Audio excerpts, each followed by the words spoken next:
Good morning, colleagues. After a short intermission, we are continuing in advance of the general shareholders meeting. The topic of today's press conference, improving the reliability of the supply of gas to Europe, attended by Elena Burmistrova, who is the head of the Gazprom export, Sergei Ivanovich Kuznets, head of the department, and Pavel Orderov, also head of the department. Let me pass the floor over to Elena Viktorovna, and we will switch to the Q&A.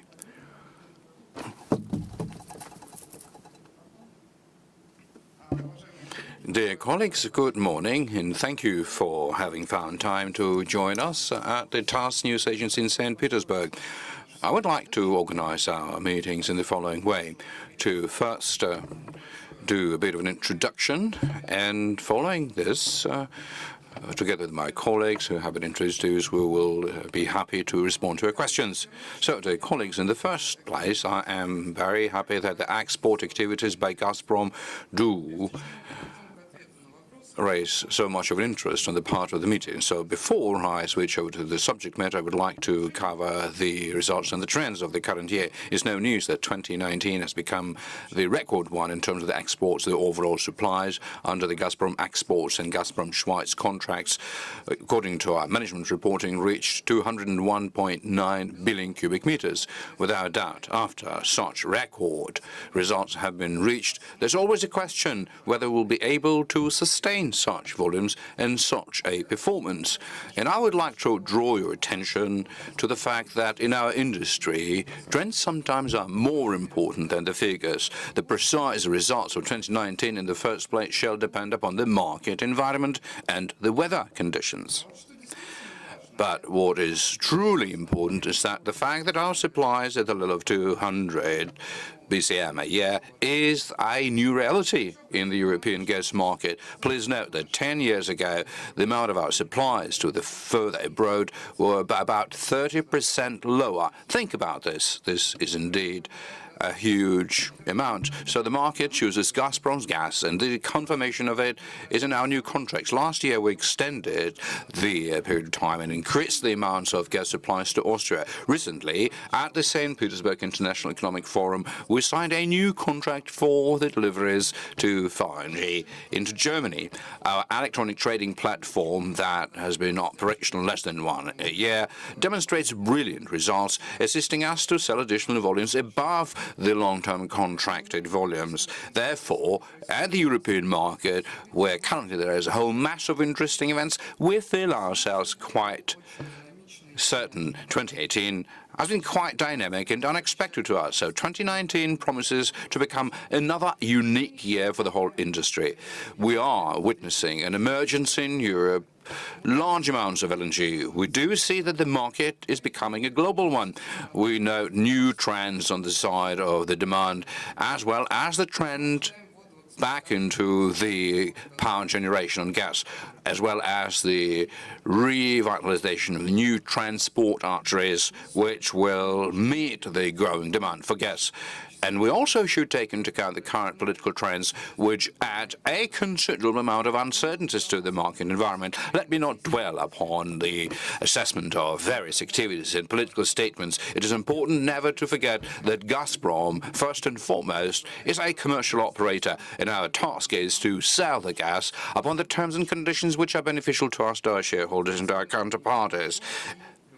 And we are capable of selling gas well under any circumstances. Our main strategic objective is to do everything so that more than half a century history of beneficial, reliable supplies from Russia should continue and should be augmented with new achievements. Let it become the main motto of the work we're going to do within the next few months in this year. Thank you very much, and we will gladly respond to your questions now. Dear colleagues, the question and answer session starts, and we shall work until 10 minutes to 11.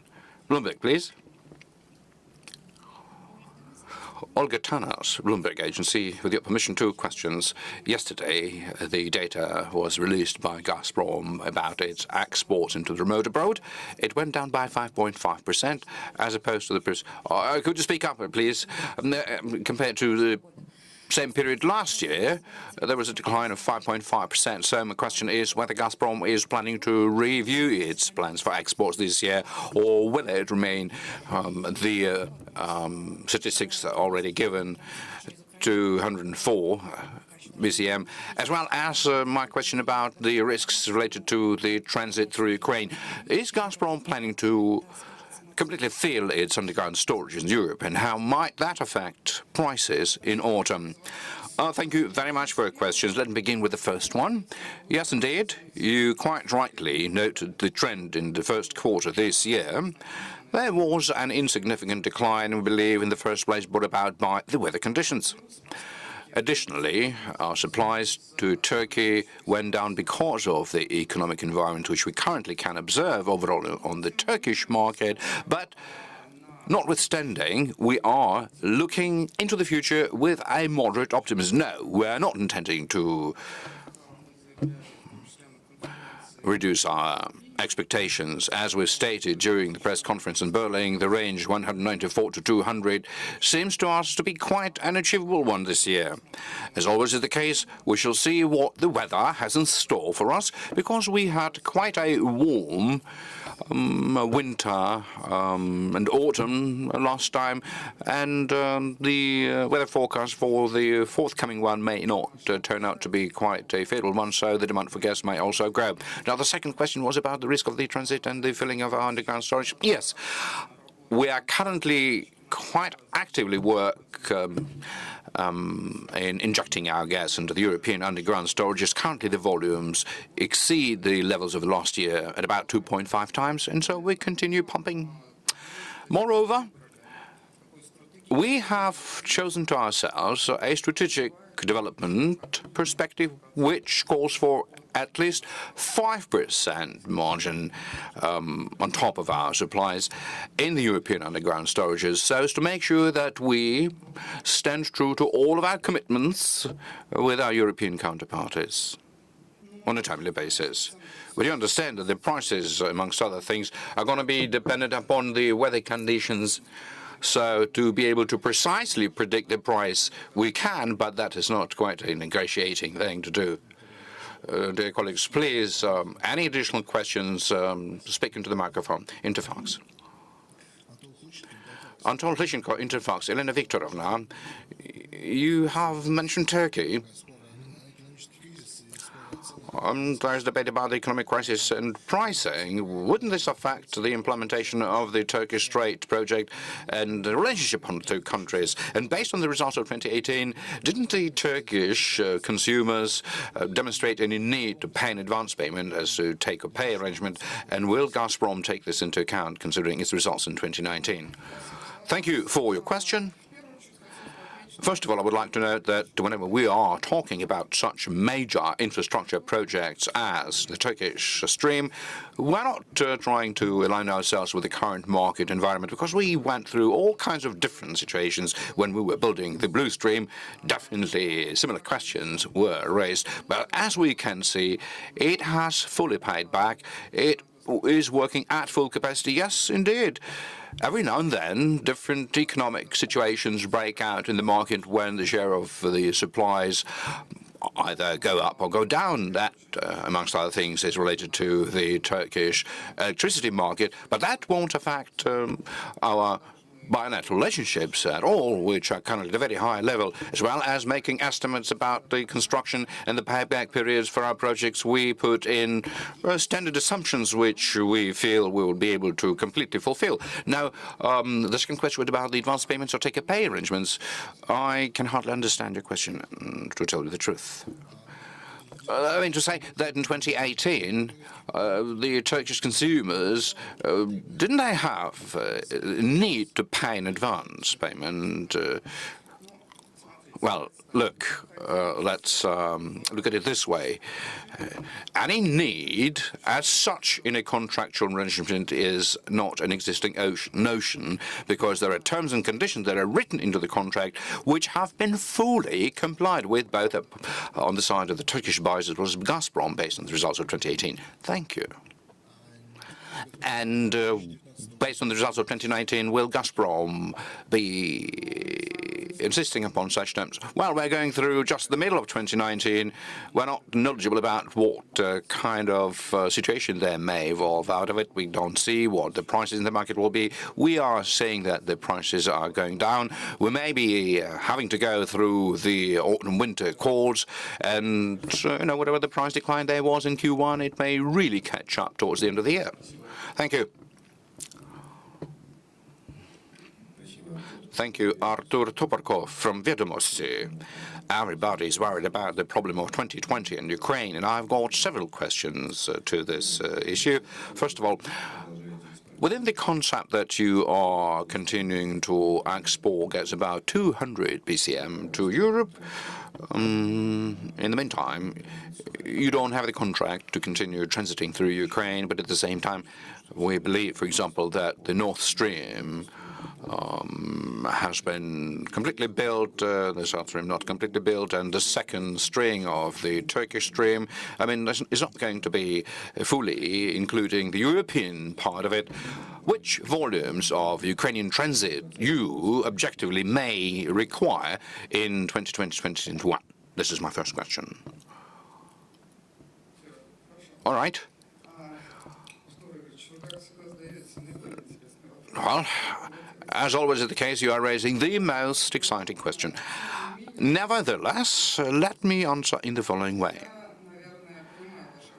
I suppose I do understand your concerns about the schedule of having the project commissioned into operation, although I do not share them, because all the work is according to schedule, and we are planning that all of them will be launched on time. There are certain working difficulties, but the ones which are quite manageable right now. So this is the first point. Second point, you mentioned the UGAS, which is the onshore part. I currently do not have any doubt that it's going to be built on time. Everything is according to schedule. Now, Turkish Stream, I mentioned my comments on it. So today I wouldn't like to identify individually the kind of volume that may flow by 2020 through the Ukrainian territory. First of all, the transit contract hasn't been signed yet. Secondly, it shall depend upon the demand we see from our European counterparties. And so basically, approximately understanding the split between the annual volumes that we referred to, in an empirical way, one definitely may come up with some results,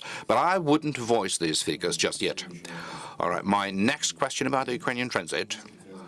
It has been mentioned several times that, principally speaking, you are ready to extend the currently existing contract upon the currently existing terms. As far as I remember, the chairman of the board, Alexei Borisovich, mentioned it.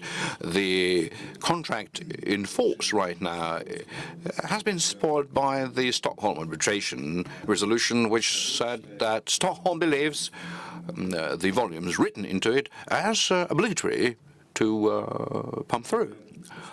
What is a most preferred option in your possible discussions of a further transit? Is it an extension with some adjustments of the currently effective contract, or concluding a new long-term contract, or concluding a short-term contract for 2020, 2021 with possible adjustments of the volumes? So what's your position? And has it been already proposed in this or that way during the meetings by way of a commercial offer to the Ukrainian part, or there are no substantive negotiations currently underway?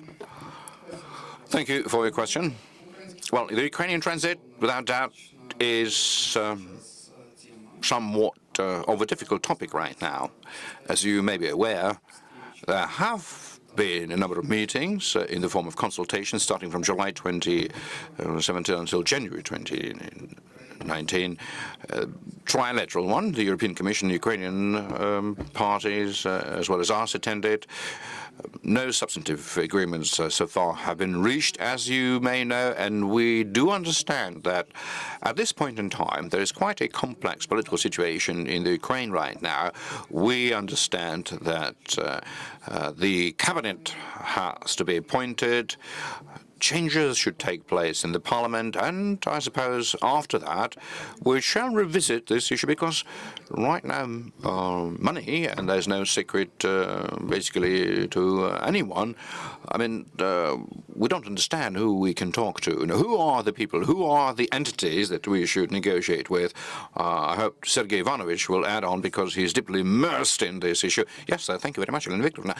with respect, we have been many times called upon to enter into a contract upon the European terms and conditions, but this, I believe, is not possible right now because there aren't any institutions in Ukraine which could fully perform the kind of functions which, as we traditionally working in Europe, should expect from such institutions such as regulators and transport operators. I think it was just last week on June 5th, the Ukrainian government decree was released, which at least clarifies and identifies certain pace in terms of where we should go. Because before that, there's been continuous disputes between the Naftogaz of Ukraine, the cabinet of ministers, what kind of operatorship model should be selected, what should be the principles upon which they should organize themselves further. But without understanding who's going to be your counterparty, it is very difficult what kind of prerequisites and what kind of assumptions one may have with respect to the future contracting. It may even be worthwhile adding here, because it was exactly yesterday we had a discussion about the European report. Yes, Mrs. Budmeister is making reference to the following thing. As is known, Ukraine is a member of the energy community, and it has taken upon itself certain commitments to introduce the third package rules and following the European principles in its legislation.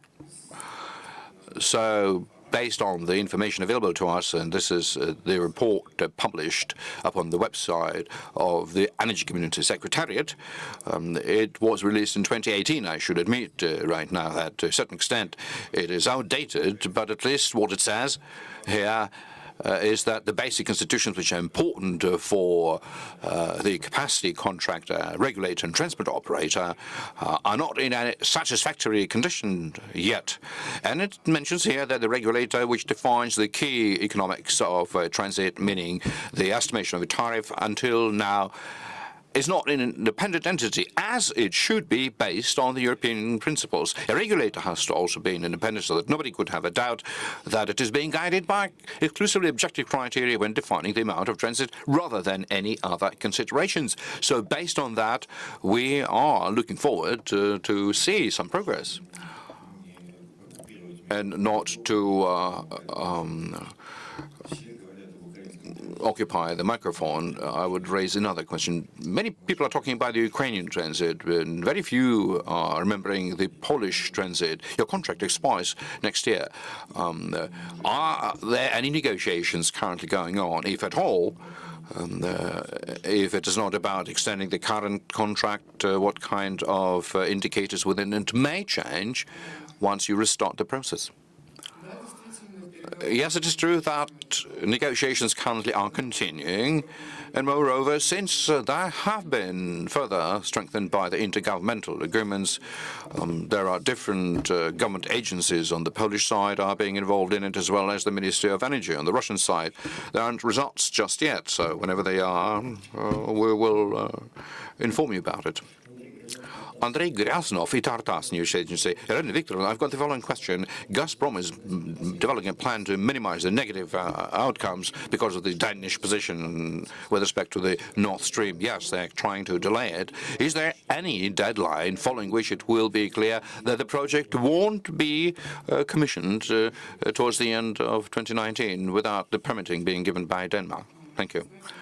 Well, you know, what I'm remembering hearing this is a quote from the Garage movie, that it is possible to move in the legal way, but very difficult. And the same case is here. We've been following the legal path very obediently. We've submitted 3 applications. Soon there's going to be a consultation between the project company and the Danish Energy Agency. So in the meantime, I would avoid, saying anything negative and talk about any point of no return, because the construction is progressing according to schedule based on June 2019. 68% of the project has been built, which is 1,441 kilometers in length. So we are moving, I should say, at a very energetic pace, more energetic than originally anticipated. So what is remaining, I question, is just the piece of the Danish territory at about 130 kilometers. Alexei Miller, as part at the forum, as well as in the recesses, used to say that depending upon the weather condition, we can build it within 5 weeks, maybe even shorter. So currently we do not see it as a problem. Maybe my colleagues would like to add something. I would only like to draw your attention that the Nord Stream company came out with a comment on this issue itself and draw the attention to the need to provide for the protection of the investor rights since it had made certain investments. And so the company is looking forward to the Danish authorities to consider the situation without any bias. And when the date for the start of the supplies of gas through the Turkish stream is going to be defined, I don't think this is a secret because we've already announced this information. It's going to be the end of 2019. Thank you. Colleagues, thank you very much. Now let's switch over to the Moscow pool of correspondence. Good afternoon. So the first question, Vitaly Sokolov. Please don't do more than 2 questions per correspondent because unfortunately we don't have too much time today. All right, thank you very much. Well, in this case, I shall ask a question about pricing and your spot market tactics in Europe. You've already mentioned that prices are difficult to forecast, but against the current very low prices, are you not planning to reduce your sales in the spot, including through the electronic trading platform, so that to somehow perk these prices up? Or you find the situation comfortable and maybe you believe that this is the kind of situation whereby you are much better off in it compared to the US LNG? Well, yeah, in the meantime, that's it. Thank you. Very well. If one is to take a closer look at the current European gas market, we haven't noticed that the Gazprom's gas would be trying to compare itself with American LNG. We're not competing for the same set of niches.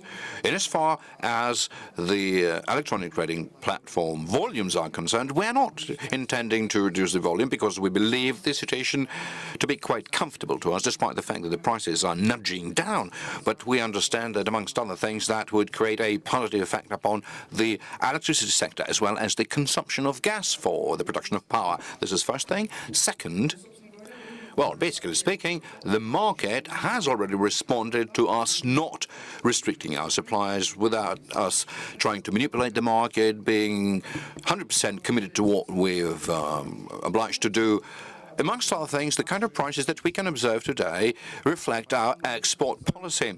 So it seems to me that the market has already took this into account. Currently, there's an injection going on into the underground storages, and not only Gazprom is busy doing it, but many European companies as well.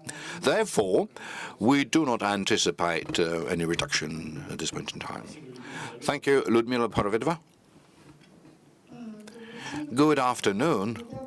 Recently, our Minister of Energy, Alexander Novak, said that Gazprom proposed to Ukraine a out-of-court settlement in as far as the Stockholm arbitration is concerned. Could you raise the veil?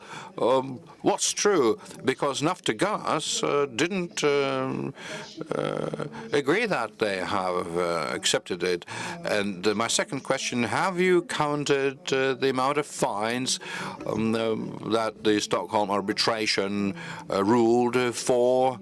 I mean, that there's a penalty accruing that we're not paying 110 billion that Stockholm ruled for. Thank you. Ludmila, thank you very much for your question. I will try and do my best to answer it. And as far as the out-of-court settlement is concerned, yes, that was the kind of proposal which was made. in the past January 2019 during the trilateral consultations. Mr. Miller said it, that we were ready to consider the zero option and go back to the negotiations from blank page. But the Ukrainian side, the fact of the matter is that they're very insistent on trying to change the contents of such an out-of-court settlements and saying that the kind of the ruling, let's just keep it as it is because it's in our favor. But in terms of our future demands, let's give up on that and on that basis enter into the out-of-court settlement. That reminds me about the Winnie the Pooh jokes that said that we received a parcel with 10 oranges, 8 of which I have already eaten. Well, if we got something to discuss, we would be more than happy to discuss it. But so far, there's nothing really transforming itself into a worthy discussion. And what was the second question? Could you repeat it? Have you counted? Oh, the penalties, yes. And how much you have to pay? Yes. Well, first of all, at the Naftogaz website, there is a very nice counter which so scrupulously is counting up the kind of penalty that we're supposed to pay them. So we are grateful using the help of our colleagues. And there is also information that they have already received more than $2 billion from Gazprom as a penalty, which is not really true because they definitely bear in mind the kind of the amount that Stockholm arbitration ruled for based on results of the 2 hearings. Not a single dollar, not a single euro have been paid, and all of the seizures of the property has been terminated and suspended. So that only points to the validity of our proposal to reach an out-of-court settlement, because even the representatives of the European Commission are the ones that the Ukrainian counterparties are not telling the truth to. And they're saying that there's nothing to discuss with the Russians because it's a proven thing, it's a sure bet, and, they will get what they want. But, as they say, one should rather... And one little addition, Elena Viktorovna said that you are waiting for the change of the government and the parliament. Are you waiting for the change of the Naftogaz leadership and the current leadership? Is it an obstacle in your ability to communicate on merit? Well, dear colleagues, I wouldn't pronounce such assessment to our colleagues from Naftogaz. Yes, Ludmila, it's totally not correct to try and say what you are saying as a correspondent, but based on the regulatory principles and the way the European gas market operates, one of the critical things that we're currently hearing, both from the European Commission as well as the energy community, that so far there hasn't been any separation. Naftogaz continues to combine the functions and operates both as a trader in the wholesale gas market, as well as controls the Ukrtransgaz, which is the transit operator. So unbundling this in order to achieve the unbiasedness is still the kind of distortions that we do see without this being resolved. Thank you. Antiana Kudryshova, Russia Today. I have a question about the Nord Stream 2. Again, Alexander Novak, the Russian Minister of Energy, recently said that there are several options by which this particular project can be adjusted to the European Gas Directive. Could you please describe what kind of options there are? Which ones do you consider? And my second question is, I don't know whether it's on the subject matter, is about your negotiations with Turkmenistan. What are the volumes of acquisitions of the Turkmenian gas you expect to achieve, and when one can expect negotiations to start? All right, let's begin with your first question. Yes, indeed, a number of statements have been made following the meeting with Mr. Shevchevich by Alexander Novak, but effectively, what are the Plan A and Plan B? First of all, the directive hasn't yet been implemented, and it will take some time. I believe it may take up to 9 months in duration. So it seems to me that it's premature to discuss it. Sergei Ivanovich, would you add something? Yes, of course. the way it will work, we understand only after the norms of amendments into the third package are going to be introduced into the legislation of Germany, which is currently is the host and the recipient of the project. So first the process has to start, then changes has to be made into the German legislation. Various explanations should be given to the German regulators, and only then we will understand whether we need any adjustments and in which form. So it's too soon to talk about it. Now, going back to your second question, I think we've discussed them as part of our Eastern press conference. Let me repeat it anyway. Yes, indeed. At this point in time, we have a short-term contract in place with the Turkmenian side, which is going to expire in the end of the current month, and so we're currently actively negotiations a mid-term contract for the forthcoming year. I mean, without doubt, to just quote the prices and the volumes, I shall not until negotiations are not over, because we usually do not disclose such a commercially sensitive information. Yes, thank you very much. Anastasia Gudeva, Rus Media.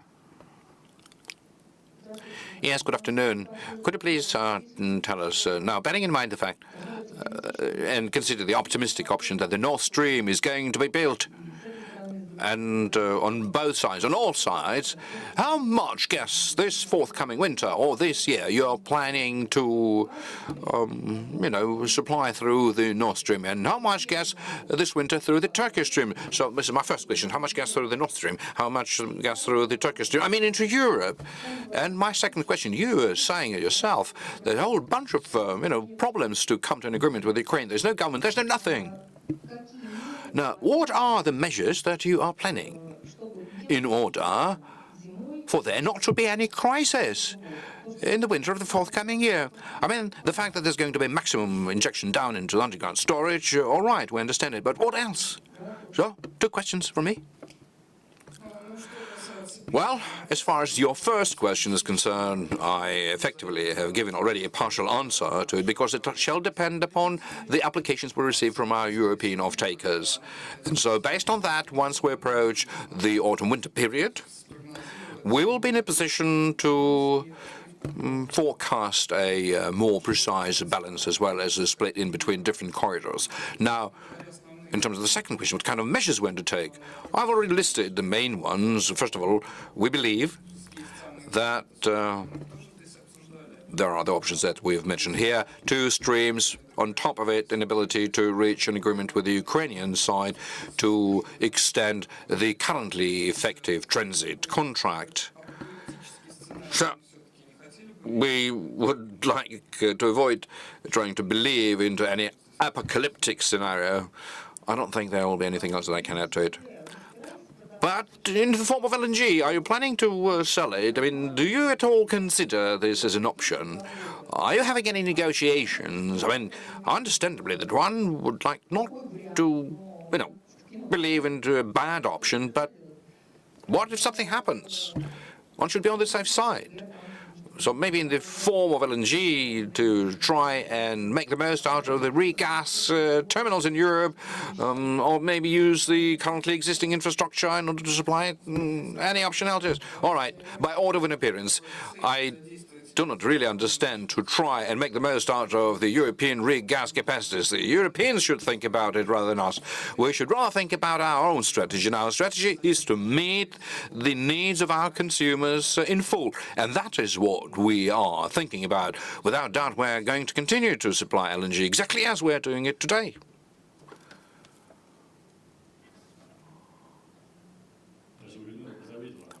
Ludmila Potapitova again. Well, you were saying about extending or concluding a new contract. And extending or entering into a new contract for which period of time currently? I mean, Ludmila, I said extending the currently new contract. It was you who mentioned entering the new contract, just to be 100% correct. You know, we are very flexible in our approaches. We may be quite content with the mid-term and short-term contracts. We are ready to discuss any options as soon as we understand who with. But my colleagues, you know, I'm very attentively listening to your questions, and I'm interested in the following thing. Why not a single person is asking questions? What about gas supplies to Ukraine starting from 2020? I mean, we are existing in somewhat a disbalanced paradigm. I mean, we have commitments, you know, to Ukraine as such, but the question is whether Ukraine is interested. And there have been a number of statements made by Alexei Miller, who is the chairman of the board of Gazprom, at the St. Petersburg International Economic Forum, about the readiness on the part of Gazprom to supply gas to the end users in Ukraine at the price which is 25% below the current market price. Now, what is actually happening now? Our Ukrainian buyers, they're buying the very same Russian gas which is delivered to Ukraine through the reverse system at the price which is significantly higher than the prices Ukrainians would have gotten in our contract, direct contract. And everybody is satisfied with that. In order for us to achieve a well-balanced situation in our volumes through all the corridors, actually responding to a previous question, we need to understand what kind of capacities are going to be required, what kind of a technical pressure, what kind of a throughput capacity we on the Russian side should maintain with respect to the Ukrainian corridor. For that purpose, we need to understand whether we're going to sell gas or not, or will Ukraine be buying it from some third parties at much higher prices. And this calls for a very complex approach. In order to be able to estimate all of these figures, we as a minimum need to enjoy some sort of an adequate attitude from our counterparties. And here we do hope that that is part of the Ukrainian interests, that Ukraine is interested in further extending the transit arrangement as well as growing the consumption volumes at much more economically attractive prices. Thank you very much. We are switching back to St. Petersburg. Vedomosti newspaper, please. Thank you.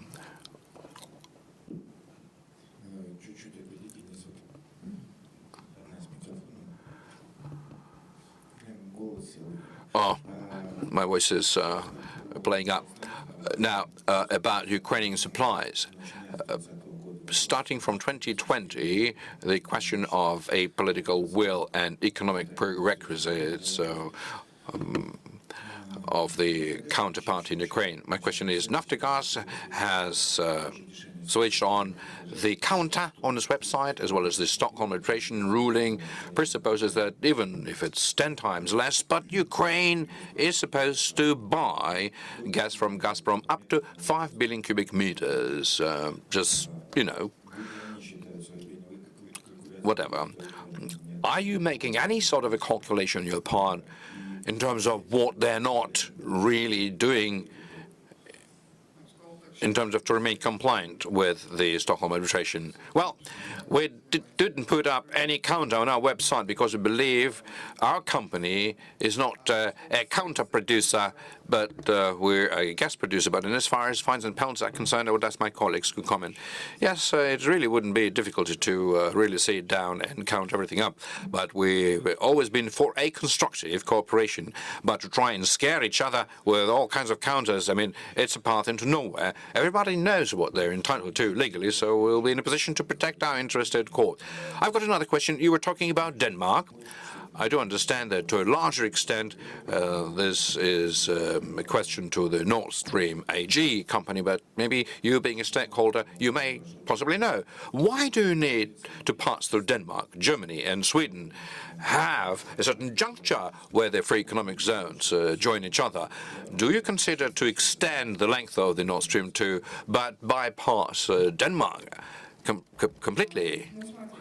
Well, you see, well, first of all, when an application was submitted to follow the first route, the Nord Stream 2 company was acting in accordance with the previously bitten path in the case of the Nord Stream 1. So following a simple rationale, one could definitely imagine that a permission would have been granted painlessly. But following that, you are aware of the whole story. Let me not repeat it again, because there was a second application submitted, then the third one. So the applications for the second and the third options of the routing of the Nord Stream 2 fall through the exclusive economic zone. And in this case, Denmark, we believe, from the point of view of the Nord Stream 2, cannot but issue the permit, because otherwise that would be a violation of the UN Convention. Sergei Ivanovich will help me to comment on this legally. Yes, you probably do know about the Nord Stream 2 company comments, and I do agree with what they're saying, that Denmark has either the possibility to issue permission or not issue permission, but it doesn't have the right, it is not entitled to specify where the route should pass. And I do agree with Elena Vodmistra. The rationale in the first of following the path of the Nord Stream 1 was quite logical. Yes, I understand it, but they are not limited in time in considering your application. Yes, I do understand what you mean by a question, but there is a certain accountability that sooner or later may arise. As far as I know, Nord Stream company has already hinted at the fact that the investments have already been made, and so any delay in issuing the requested permitting for the construction of the pipeline may transform into the kind of damage that sooner or later will have to be compensated for. May I ask another question, please? Yes, a short one, please. Anybody has another question? Yes, please. I got one. Yes, so 1 and 1. Right, and we shall wrap up. Your contract for the acquisition of 2.5 million tons of LNG from Yamal LNG, a long-term contract. I think it was reconsidered. Which share of this LNG is currently being supplied to India? Completely not so. I mean, the one that is your portfolio share from that project. Honestly speaking, it is difficult for me to itemize this. But the contract had direct supplies to India and possible swap operations at the Zeebrugge port. So we will be able to respond to it offline if you can accept this question. Irina Viktorovna, is Gazprom interested in the acquisition of private Turkish importers? So in whose favor the arbitration ruling happened with them? If it's not in your favor, then how much are you supposed to pay and for which period of time? Yes, indeed.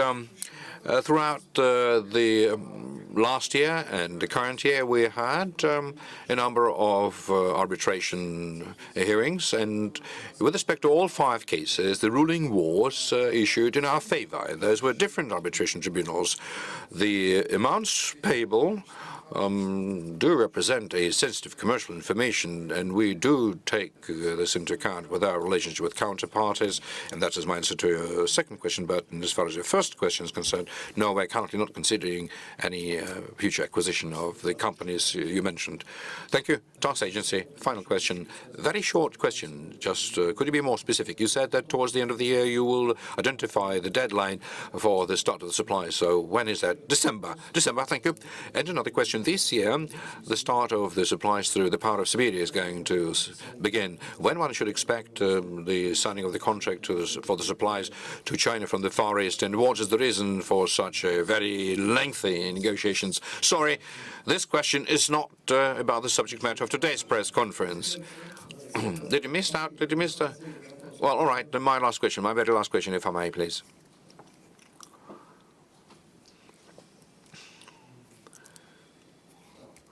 All right, so let me do this one. Because of a low demand for the injection of the gas into the European underground storages, will Gazprom be in a position to repeat the export record of the last year, 200 billion cubic meters? Well, I apologize. I think we've mentioned this particular topic more than once from different angles. I identified the ranges as well as our targets. Thank you. Thank you very much. And so, everyone, thank you. Can I just one little specific thing? Your data is for 31st of 12/2018. In terms of the European underground storage usage, you are pumping down more than 2 times. So, what is going to be the guidance in terms of the daily takeoff from them? It's a very good question, but it's impossible to give a straightforward answer because there's no guidances like that. I mean, there are such, but with them, you have a very detailed itemizations month per month, day per day, as well as the, daily peaks. So the averages won't really help. And the indicators are so different, and the profile of the takeoff very strongly depends upon when it started. Was it the Q4 of the last year, or was it, in January or February? So there are no absolute indicators. It develops in a very dynamic way, but our experts are modeling very diverse scenarios. And we do all of our estimates based on such scenarios. And then, as far as I understand, the underground storage capacity is the public information that you may find on the website of the operators per every underground storage. It is indeed so individual. And in every particular case, it depends upon whether, the capacity has been fully committed or it is, not continuous. Yes, thank you very much for very interesting questions. We really enjoyed meeting you today. Yes, thank you very much. The next press conference is going to be on June 21st. 2:30 p.m. about financial policy. Thank you.